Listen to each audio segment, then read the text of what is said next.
Matt's awesome. Everybody loves and respects Matt. Follow Matt on Twitter and Instagram at Matt Schneidman. Try maybe I'm just an idiot. Sound off now on the NicoletLaw.com talk and text line at 1-877-794-1973. That's 1-877-794-1973. If I'm in this crummy situation, let's make content out of it. The Matt Schneidman Show is brought to you by Potawatomi Sportsbook. Bet above the rest. Never go corporate. Always go local. Now with Doug Russell. Doug, that's why you need to focus and you do everything that we say. Here's Matt Schneidman on the game. I think me and Matt have a much better feel for each other. Do need to change that because it's no longer Doug Russell. It's Hunter Baumgardt permanently in the second chair on the Matt Schneidman Show. Excited for day 2 of this permanent lineup. Doug now on 9 to noon, obviously. You should still listen to that show, even though this one's better. No, I'm just kidding. Wednesday, November 20th. Packers back in the facility today, preparing for the San Francisco 49ers. And as we do every Wednesday, kicking off the show, let's take a look at the injury report, the first injury report of the week. Now, pretty much every week with this first Packers injury report, it's, oh my God, there's so many names on it, but take a closer look at it. Today, there are 9 players on the Packers injury report, but 8 of them were limited. So there's, and I'm going to go through them, pay very close attention to this. Okay. Colby Wooden, who did not play on Sunday in Chicago, limited with a shoulder injury. Mm-hmm. Evan Williams, limited with a hamstring. He played after being questionable in Chicago. Rasheed Walker, limited with a knee. Josh Myers, limited with a wrist that he's been dealing with. Elton Jenkins, rest day. He was limited. Josh Jacobs, limited with a quad/calf. Edgerrin Cooper, limited with a hamstring. Kenny Clark, limited with a toe. And the only DNP was Jair Alexander, DNP with a knee injury. That obviously forced him out of Sunday's game early after playing only 10 snaps. He was questionable, tried to give it a go. And before we get to the 49ers injury report, I want to have a little Jair Alexander discussion here because there's no denying that he is among the best cornerbacks on planet Earth when he's healthy. The problem is, since the start of the 2021 season, let me get my notes up here. Jair Alexander has missed 27 of a potential 61 games. He has had a shoulder injury in 2021 that caused him to miss 13 games, a groin injury in 2022 that caused him to miss 1, a back injury in 2023 that caused him to miss 3, and then later in the season, a shoulder injury that caused him to miss 6.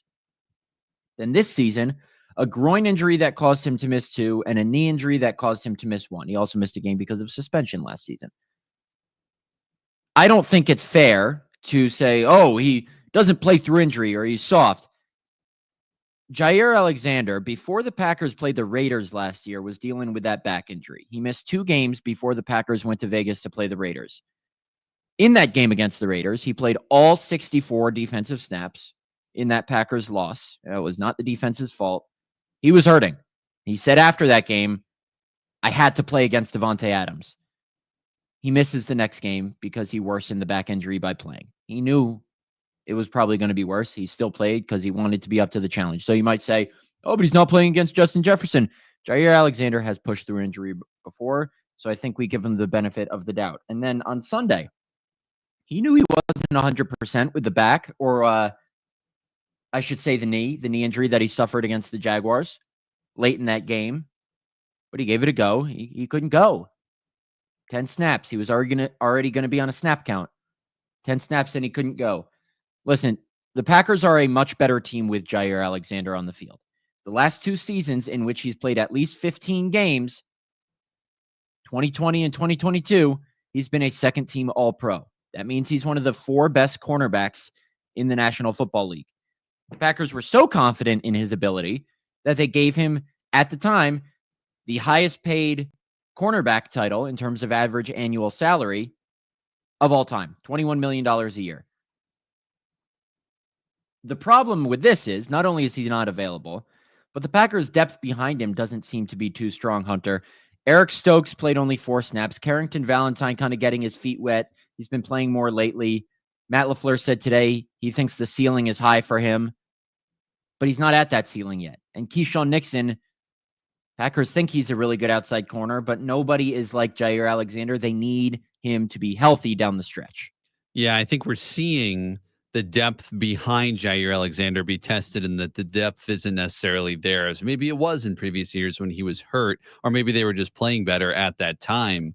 But this year it has not been, it feels like, as deep when they go past Jair Alexander. And yeah, I mean, look, when you miss 27 of 61 games, you're going to get that criticism from fans, maybe some in the media, but overall, if a guy's hurt, a guy's hurt.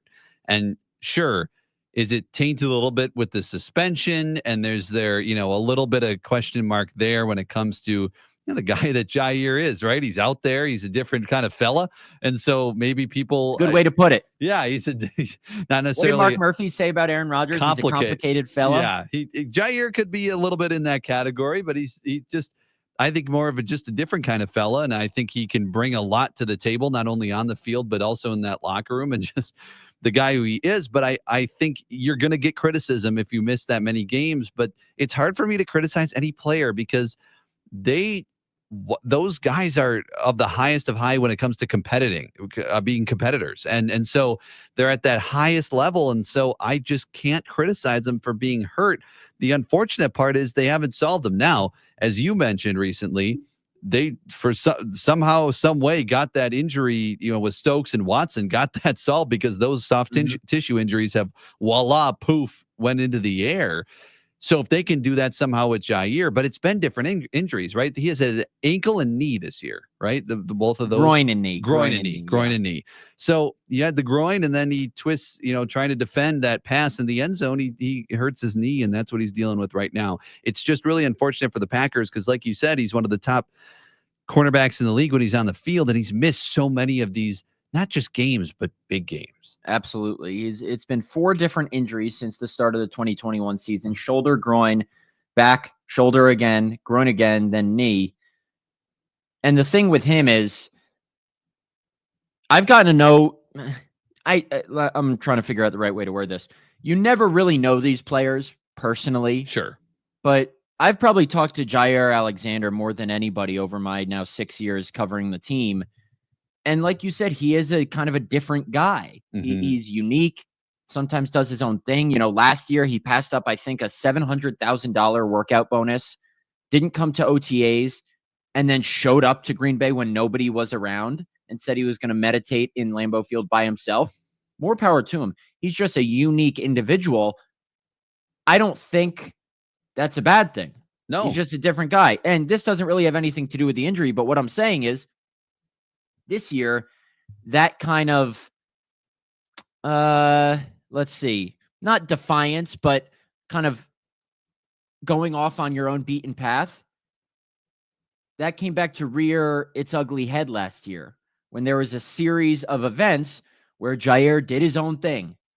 And the culmination of that ended in his suspension after he went out for the coin toss.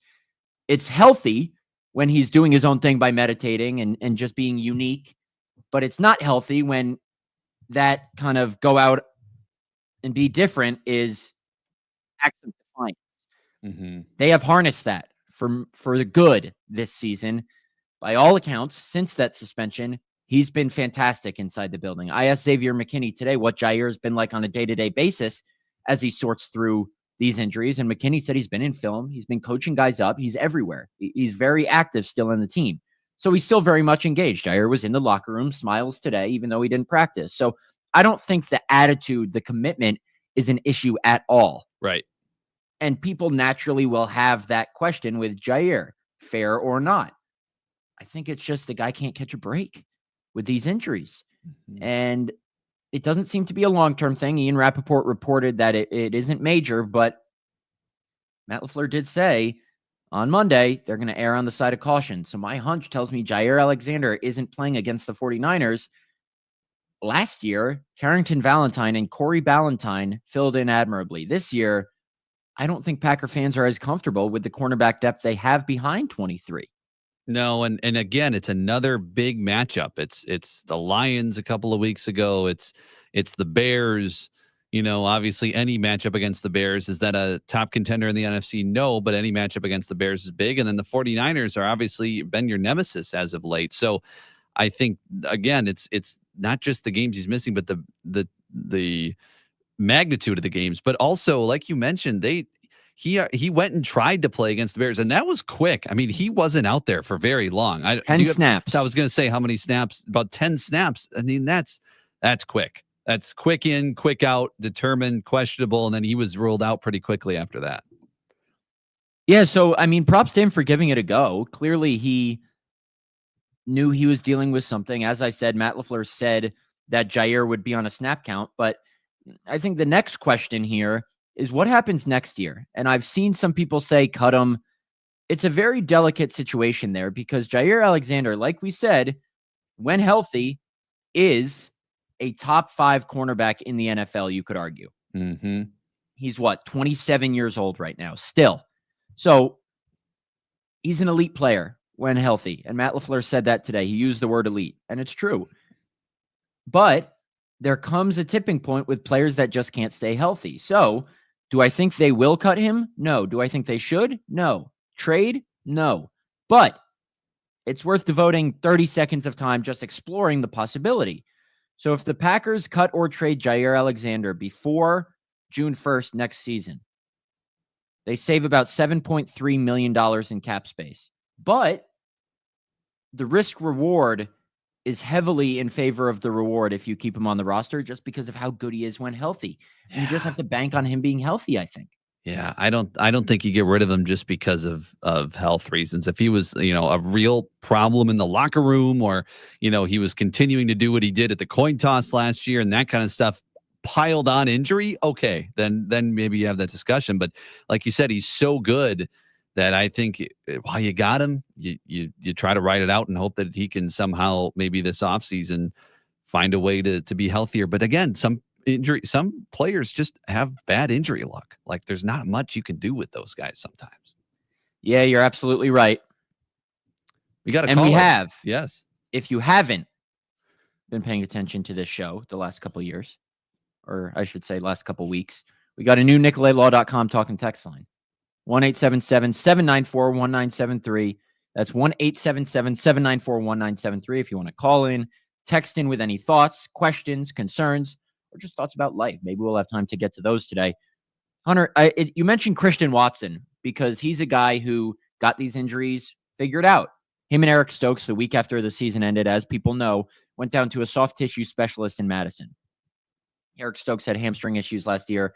Christian Watson's had hamstring issues since he entered the league. I don't believe either of those guys has missed a day since they did that. That's practice and OTAs, training camp. Didn't Watson? I thought Watson was, maybe they didn't miss. Watson missed with an ankle that he suffered against the Vikings. Yes. You're right. He missed practice, but I don't believe he missed the week 5 game. Who'd they play in week 5? Yeah, I don't think he missed a game. I don't think. It looks like he missed one game. Okay. Because but again, it's not the. What am I missing? Soft tissue. Did he? We got to get our research team on it. Regardless, Christian Watson has largely, he missed the Rams game. Okay, that's my fault. But my point is, he had been consistently available outside of like a freak injury that seemed like it would be a long-term thing when it first happened. A hamstring injury that you just keep injuring because your legs aren't strong enough. That's different than a freak ankle injury when you get rolled up on. We saw Sunday what a healthy Christian Watson can do. He hasn't had the most opportunities this season. His single game high for targets was 4. His single game high for receiving yards was 68. And he goes 4 for 150. I believe we have some sound from Jordan Love just talking about how beneficial it's been to have Watson consistently available, especially since that hasn't been the case in recent years. It's huge. Obviously that's something that we've been trying to do is keep him healthy, and something that he's been working on a good amount. Did a good amount of stuff this offseason. But yeah, anytime you have all your guys healthy, especially Christian Watson, who is one of the more faster guys in the NFL, it's huge. Christian Watson, and I was wrong in my tweet of that video of Jordan Love today. I said Jordan Love says it's huge to have Christian Watson available every week. Hasn't been available 1 week, and I forgot about that, so my apologies. We got a caller on the line, Ben from Hartford. Is this Hartford, Connecticut, by chance? No, you ask me that every time I call. It's Hartford, Wisconsin. Sorry. So I'm just hoping something will change. I'm trying to manifest it. Yeah. You got any trips to Hartford soon? No, I don't. Okay. What do you got, I Ben? touch on the Jair thing. Okay. I don't, from my personal perspective, and I hope a lot of fans would think this way too, it's not a knock on Jair personally that he's not there. It's the disappointment that we know it is going to make our defense weaker, 100%. You know, because we can't just shut down a half of the field anymore with him and take a guy one-on-one like you did last year against Justin Jefferson. You know, you now have to keep an extra safety back and play over the top, which then affects your run defense, and then it can affect your, blitzing disguises, which we have a weak pass rush, and it's like this domino effect that goes down and down and down, and it's like when you see his name on the injury report, or you see he's not going to play, you just feel automatically we're handicapped, and that's the thing that's most frustrating about it, because he is so good. And I do agree with you that with the way that the league has been over the last 10 years, it's a passing league that makes corners that important and that hard to come by, that releasing him does not make sense from a competitive advantage, because you don't have that talent to replace him, and you don't have anything near his talent on the roster to replace him. And the last point I wanted to make was, I just completely forgot about it. I'm really sorry. Trying to think of what it was. I talked about how he can shut down half a field. I don't think we should release him. Yeah, that's all I can think of. But those are my big points, and they are in agreement with you. But it's just because he is so talented and he is so good. I mean, I watched him in the first series last week. He was coming up on the line and he was jamming those receivers, and he was pushing them back 2 yards, completely disrupting them. And, that was my other point, is I know that you've made it a big deal that what the fans feel about Nixon is completely different from outside than what it is inside the building. But if Nixon was this good outside corner, he would have always been doing that. And I feel like that we don't see that, like when we started the season at the beginning of the year, we thought, God, Stokes comes back, first round pick, all this talent. You got Jair on the other side. You got Xavier at one safety. You could have Bullard step up. You could have Williams be great. We might have one of the best secondaries in the NFL. And look how none of that transpired. Stokes is essentially benched and not playing that much anymore. And the Valentine is starting to come back from his injury. And you still have this whole thing with Nixon of, is he outside? Is he slot? What does he really do? And so it's just like that whole thing is just kind of falling apart. But I've taken enough time of your show. No, you're fine. All Definitely some good points, Ben. Mm-hmm. We appreciate the call. You're absolutely right on everything. Although I will offer this counter. You say, wouldn't Keyshawn Nixon have been doing outside corner or playing outside corner all along if he was any good?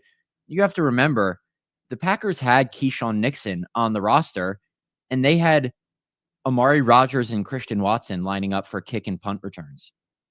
Mm-hmm. Just because he's not being used at something doesn't mean he's not good at it. It just sometimes takes an opportunity because of an injury or lack of performance elsewhere. Amari Rodgers, that's what gave Keyshawn Nixon the opportunity. And you never know how good a guy is until he's given the opportunity. Do I think Keyshawn Nixon's a shutdown corner on the outside? No. But he's playing a lot of snaps. And again, I'll make this very clear. Am I trying to play PR for Keyshawn Nixon and Quay Walker and say, oh, they're terrific, they're not doing anything wrong? No, by no means. They need to be better, especially Quay Walker, because of where he was drafted and what the Packers need him to do. But I don't think it's as bad as fans are making it seem. That still does not take away from the point that the Packers, I think, are a significantly worse team without Jair Alexander. Because like you said, Jair can take away half the field by himself. That's a good point. Now, they don't have a guy who can do that. Well, the other thing about it, too, is maybe, and this is forward thinking, but get this injury taken care of right now. This team is on a trajectory, even without Jair Alexander, to be a playoff team. You want Jair Alexander when you have to face whoever it is, Eagles, Lions, Commanders, any of the teams, Falcons, Cardinals, whoever. You want Jair on the field for that. So if he has to miss some games in here, get it right. I don't love that you pushed him, if that's the right phrasing there. I don't know what exactly happened there, but he obviously played without being 100% against the Bears because he wouldn't have come out 10 snaps in if he would have been 100%. So you keep him out, maybe then you have a short week. Maybe the next time he plays is against the Lions in a big game against the team you're trying to chase in the division. All right, be good for December and the January run. So the timing of this, although you're missing the first Lions game, 49ers game, probably you missed a Bears game. You also had the bye week in there, and maybe you can get healthy in November and be ready for the stretch run. Yeah, they're going to have to figure it out because they need him. All right, let's get to a break. After the break, we'll dive into the 49ers injury report, start taking a look at the Packers' opponent, which one player says is not one to be taken lightly. Stick with us right here. It's the Matt Schneidman Show on the Game. All night long, gasoline and groceries, the list goes on and on. It's 9 to 5 ain't work. Why the hell do I work so hard? I can't worry about my problems. I can't take them when I'm gone. One, here comes the 2 to the 3 to the 4. Tell them bring it.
ready to work out or pass out from Thanksgiving meals with the 4-way stretch, wicking, and no-smell fabric of Iron Jock apparel.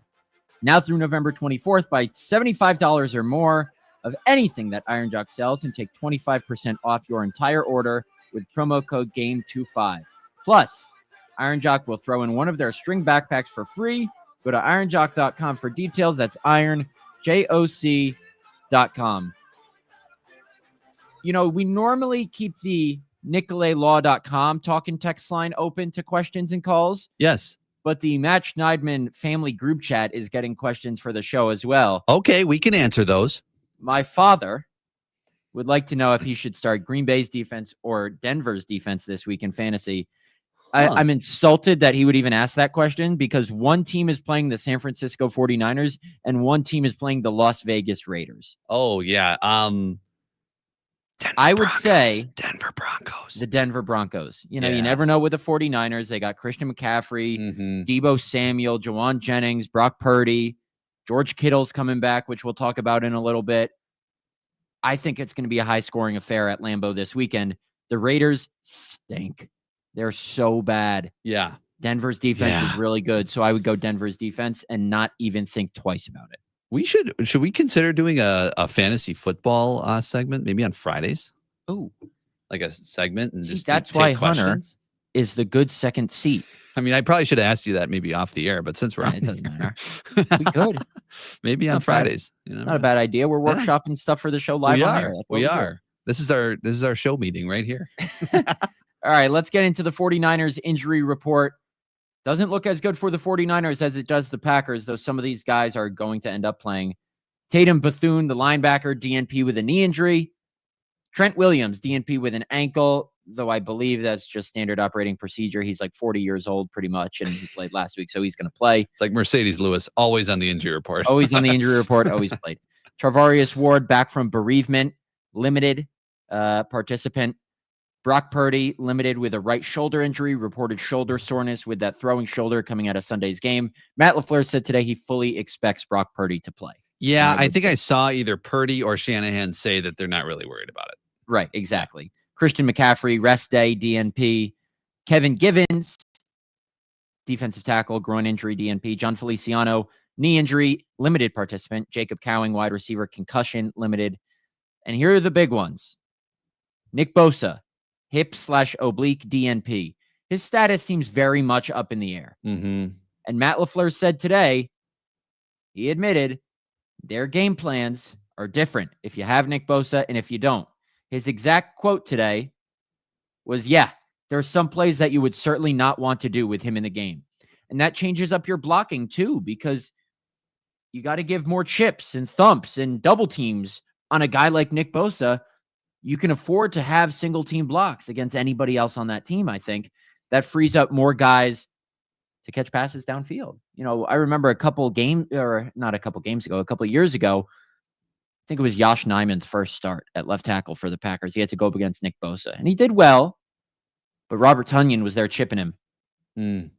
If Nick Bosa plays, you got to do that. He's a premier player in this league. And then lastly, a guy who will play, didn't play last week, George Kittle, hamstring injury, limited participant.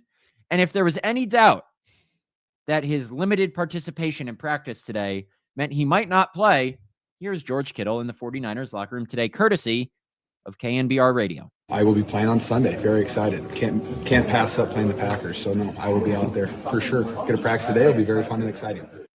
Sounds like he's excited and it's going to be fun. Very fun and exciting. Yeah. And if you remember, George Kittle appeared on the Pat McAfee show.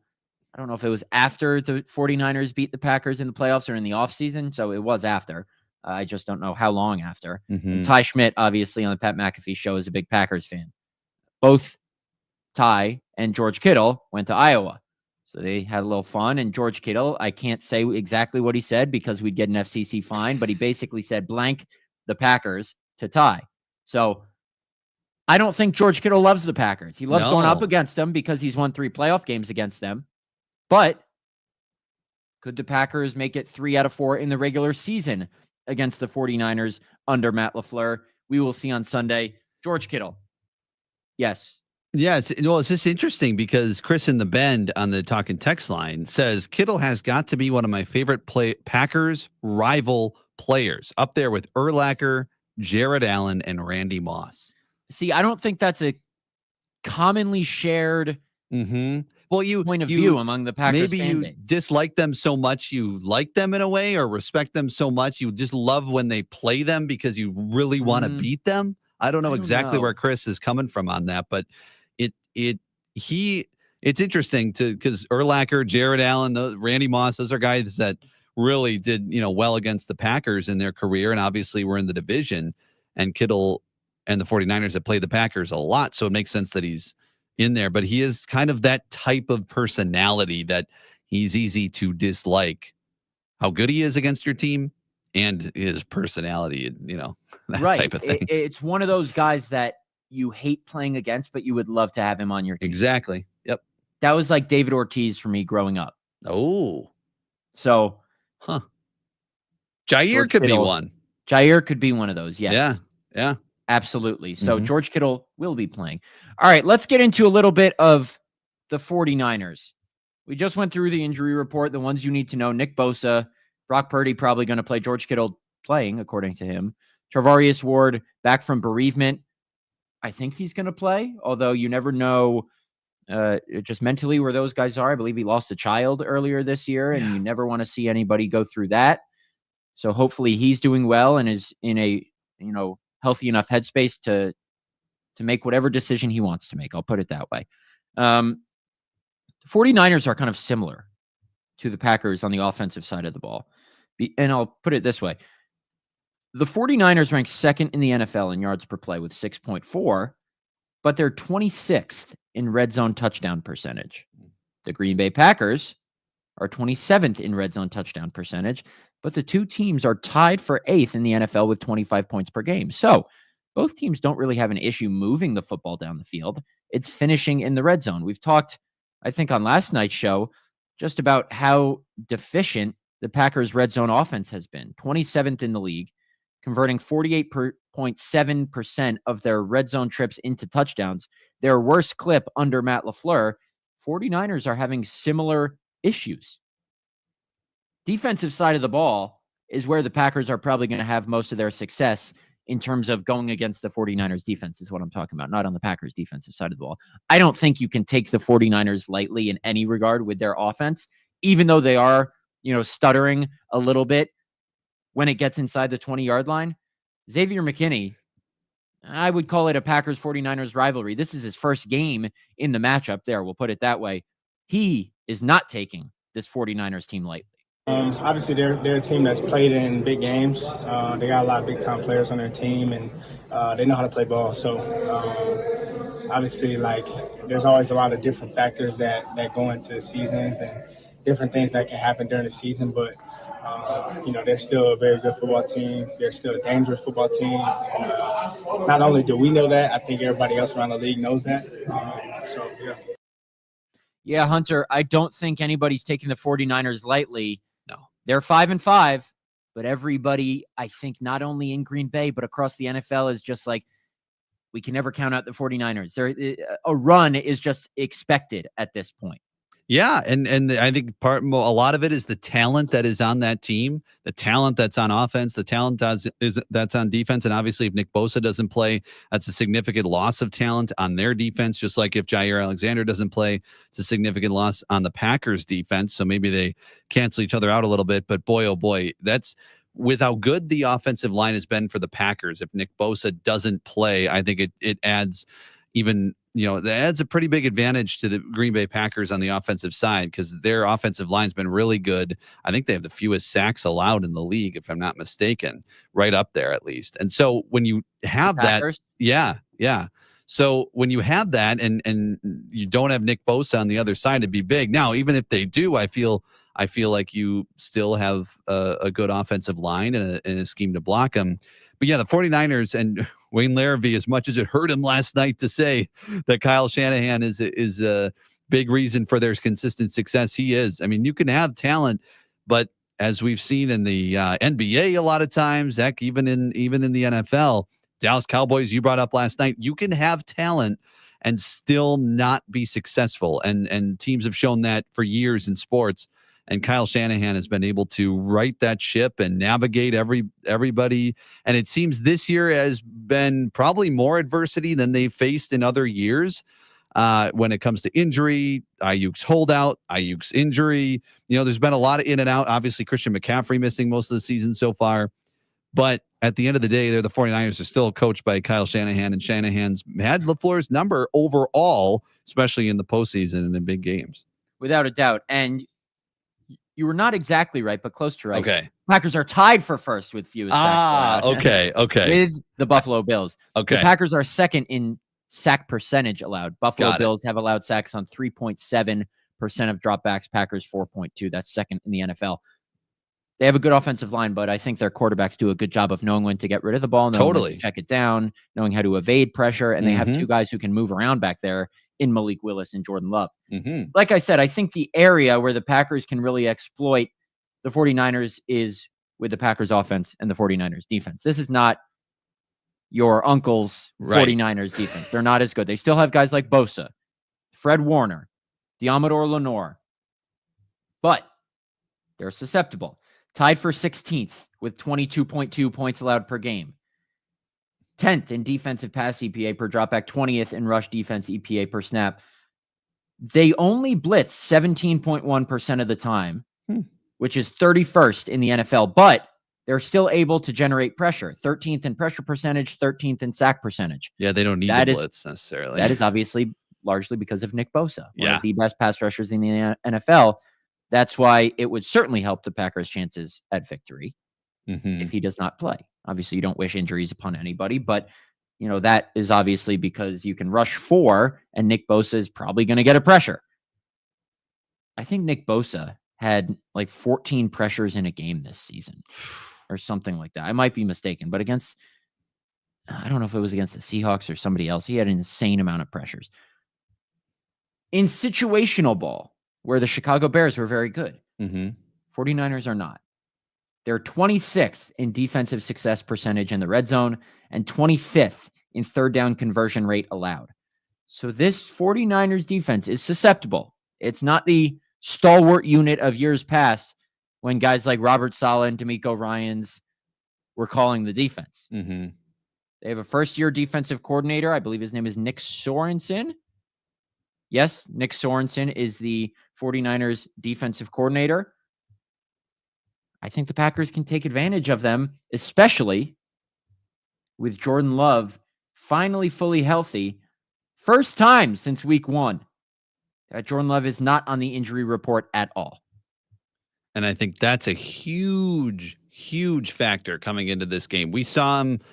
Honestly, Jordan Love looked probably the best he's looked this year, just overall, his mobility. He looked more like Jordan Love in that game against Chicago than maybe any other game this year, aside for the first half in Philly. Like it not in Philly, but against Philly in Brazil. Like that game against the Bears, that was okay. Jordan Love has his legs back. He has, he's taken some risks and with his legs and able to move a little more. And you can see just everything looked smoother with Jordan Love on Sunday. And I feel like, and it obviously the injuries had an impact on him. So I'm looking forward to a healthy, off the injury report Jordan Love, who's mobile, who can step into throws. I mean, all that stuff. We talk about interceptions and all that stuff, but let's see what he does when he's healthy the rest of the season, knock on wood, and kind of take that for what it's worth. Because sure, it's the second half of the season. He excelled in the second half of the season last year, but it's also health. And that seems to be, and everything looks smoother against the Bears on Sunday. Yeah, that's my story for tomorrow morning that I already filed. And I talked to a couple guys in the locker room today, or I should say asked a couple guys in the locker room today. It was part of a group interview session about how beneficial it can be if Jordan Love can move around and create plays off schedule. He's still able to do it when hobbled. If you recall, there was one play against the Jaguars where Jordan Love kind of rolls out to his right because Elton Jenkins gets beat, and Jordan Love goes out to his right. I shouldn't say rolled out, was flushed out to his right to avoid pressure. And he throws it back across his body to Tucker Kraft over the middle when he could have just easily run. Now, I don't know if it was because his groin was hurt or just because he saw a bigger play downfield, but That was an instance of Jordan Love creating off schedule, hitting Tucker Kraft, and then Tucker Kraft got like 39 yards after the catch. It ended up being a 67-yard gain. There have been several instances this season where Jordan Love has had plenty of green grass to run, but instead he throws it for a bigger play downfield. I remember us talking to Tom Clements this offseason, I think it was, or preseason, and he said one of Jordan Love's biggest areas of improvement last season was when scrambling, keeping his head up for bigger plays downfield. When you see 10 yards of green grass in front of you, it's easy to just take it. Jordan Love had an easy first down. It was 2nd and 6 on that play I just mentioned. He could have easily gotten a first down even while he was playing on one leg. But he got a 67-yard completion. I think that's something he's gotten better at, is being smart and not just taking those 10 yards with your own feet, looking downfield for much bigger completions. That obviously requires, in those instances, his ability to get out of the pocket, move on the run. I talked to Jaden Reed, Josh Myers, Love himself, and I asked LaFleur about it today, just about how much more is available for this offense when Love is able to move like that. Both Reed and LaFleur said a lot. A lot. Myers said it's huge. Jordan Love spoke about how beneficial it is too. And he said, we think we have a good offense anyway, which, fair enough. Sure, But there were a couple plays on Sunday in Chicago. He gets out and scrambles 13 yards. Almost dives it in for a touchdown. We haven't seen that from him this year. He gets out on the run, throws downfield to Christian Watson for 48 yards. That just looked fluid. You said it, Hunter. It just looks easier, more smooth. Yeah. The Packers rank 4th in the NFL in explosive pass percentage. And that's without a fully healthy quarterback. Now that they have him, Jaden Reed said it today, sky's the limit.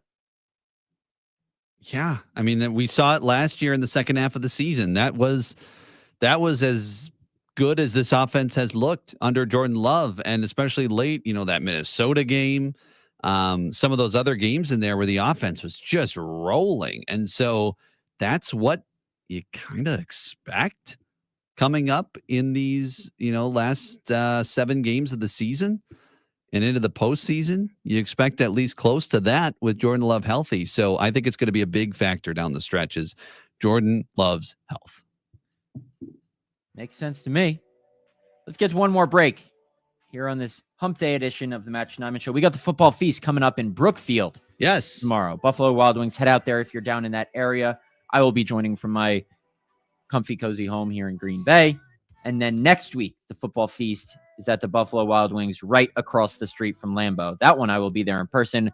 Hope to see everyone in the Green Bay area out at that one. That'll be Wednesday night before Thanksgiving. Wednesday night before Thanksgiving. Normally football feasts are on a Thursday. Packers obviously play Thursday night. So football feast next week on a Wednesday. Mark your calendars and stick with us right here. It's the Matt Schneidman Show on the Game. Wanna see me dancing with somebody?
Back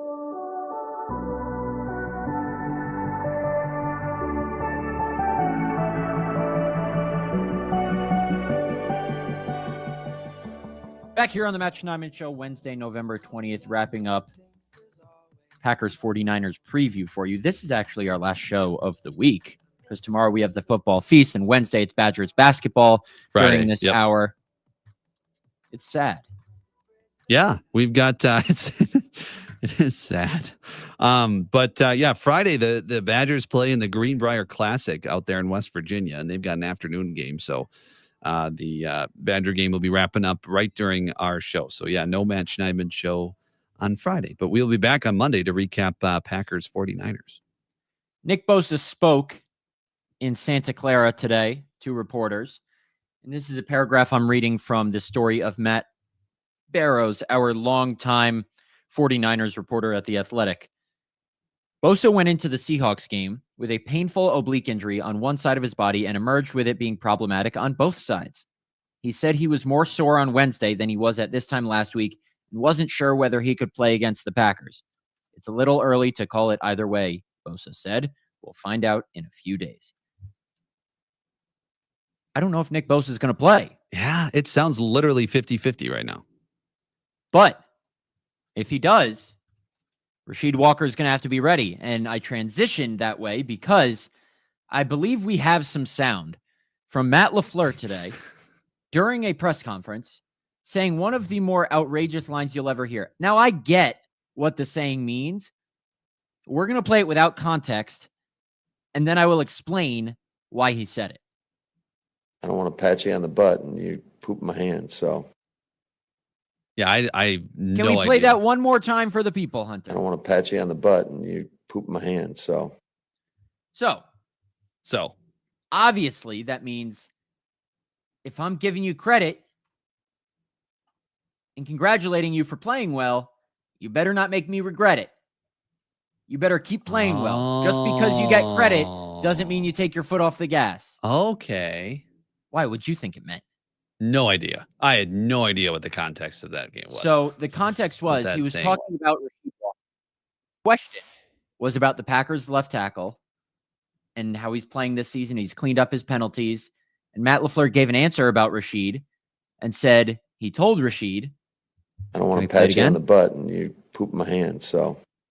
So basically, he's saying, congratulating Rasheed Walker, but is holding, don't get on your high horse just because I'm giving you compliments. Keep playing well. Don't take your foot off the gas. Don't make me regret it. Don't crap in my hand because I'm giving you compliments. LaFleur said there were some expletives in there, so I'm assuming there was a different word than poop in there. But I don't nonetheless, want to pat you on the butt and you poop my hand, so. Between hot piss and that, LaFleur's got some strange sayings. He does. He said he didn't create it. He said it was an old time saying, but I've never heard that before.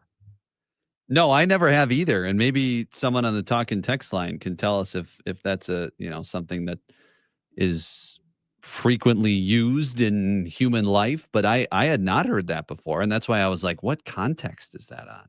Yeah, I don't think it's frequently used in human life.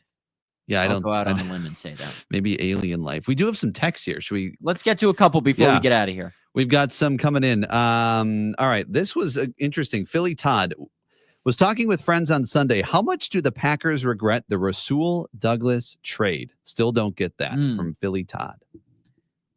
Well, I get it. It made sense because they were 2-5. There were no signs that they were going to turn around their season. So we talk about process over results on this show a lot. That's process over results right there. You understood why they traded him because their season looked like it was just spiraling out of control. Mm-hmm. You can get, a third-round pick back. They obviously sent a fifth-round pick to the Bills as well. And I understand that's just turned out to be Tyron Hopper, who's played exclusively on special teams this season. But again, process over results. Looking back on it now, with hindsight being 2020, you obviously wouldn't have traded Rasul Douglas because not only did you go on a run last season and Jair got hurt and suspended, but he could be great as a number 2 outside corner this season alongside Jair and be a serviceable number 1 when Jair gets hurt. So absolutely. Do the Packers regret it? Yeah, I would say yes, but only because hindsight's 2020. I don't think they regret the decision when they made it. I just think they probably have some sore feelings about how it's panned out since then, which you can't do anything about that. You understood the decision at the time, I think. Right. That it made sense at the time. And now, would you like to have Rasul Douglas, in your building? Sure, absolutely. But like you said, it made sense at the time. Let's go to Bob in Green Bay. He says, do you think having Saleh as a consultant will help with Matt's historical difficulties against the 49ers? Matt LaFleur actually talked about that today. And let me pull up his answer real quick. Yeah, because he addressed Saleh being a consultant and how much he helped with the play, one of the big plays to Watson against the Bears, right? Matt LaFleur kept it short. So he was asked, are you going to let Saleh go? Well, this is how it was written in the transcript. But basically, how much do you lean on Saleh this week? He's been helpful. He's not here during the game, but he's helped out during the week, giving them key tidbits. Like you said, kind of pushed that Watson play to happen in the Bears game. The one down the left sideline, the 25-yarder that set up Josh Jacobs' touchdown run. But Saleh obviously knows that team well over there. Some different personnel, but I can guarantee you Matt LaFleur is going to be picking his brain this week as the Packers face the San Francisco 49ers for the 6th time in 6 seasons under Matt LaFleur. The 4th time in the regular season. Packers 2-1, 0-3 in the playoffs. So a win here from the Green Bay Packers, which I am predicting 30-27, I believe was my prediction. It would be nice because it would send the 49ers to 5-6. The Packers would go to 8-3, but you don't eradicate those playoff demons till you win a Super Bowl yourself or just beat the 49ers in the playoffs, which might not happen this season if the Packers win on Sunday. True. Because it would decrease the 49ers playoff chances. Anyway, Football Feast tomorrow, 6 p.m. Tune in from 3 to 7 out in Brookfield. If you're in the area, please go. Hunter Baumgardt, Matt Schneidman. This has been the Matt Schneidman Show. We appreciate everybody for listening. Have a great rest of your night.